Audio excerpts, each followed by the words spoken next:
ભરૂચ જિલ્લાના અંકલેશ્વરમાં social media વર્તુળમાં વાયરલ થયેલ એક ઓડિયો ક્લિપે ભારે ચકચાર જગાવી હતી, જેના પગલે રાજકીય ગરમાવો જોવા મળ્યો હતો.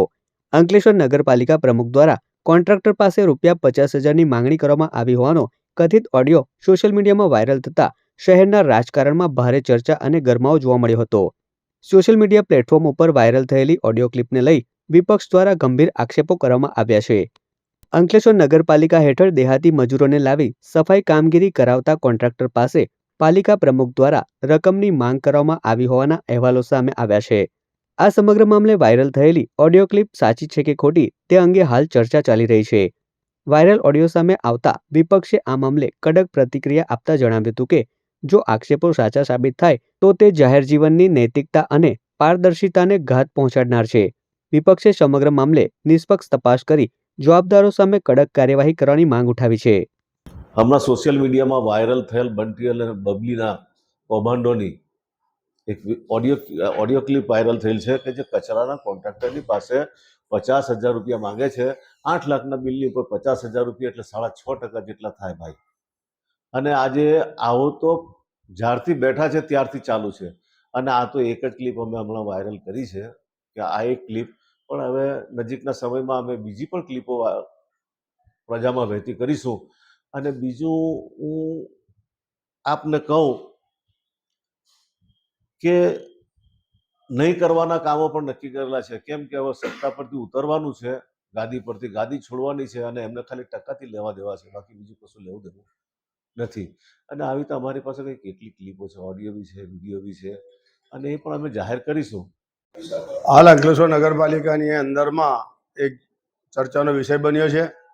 એ ક્લિપ જે 50,000 માંગણા કરવાની છે તે કોન્ટ્રાક્ટર પાસેથી, તેનું ફરતા અમારા કાન સુધી બી વાત આવી અને સાંભળી મને બહુ દુઃખ જેવું થયું કે યાર એટલા બધા હદે પર આ લોકો પહોંચી ગયા છે કે એક કોન્ટ્રાક્ટર 8 લાખ રૂપિયાનું કામ કરે, તેની મજૂરી બચાવે, કામ કરે, ચોખ્ખાઈ કરે. એક ફેરી તમને સર્ટિફિકેટ મળ્યું છે સાફ સફાઈ અભિયાનનું, આ 2-5 દિવસ પર જ, અને તેની અંદરમાં આ પૈસાની ખાયકીવાળો જો પ્રશ્ન ઊભો થયો હોય 50,000નો, એ બહુ દુઃખ અને શરમવાળી વાત છે.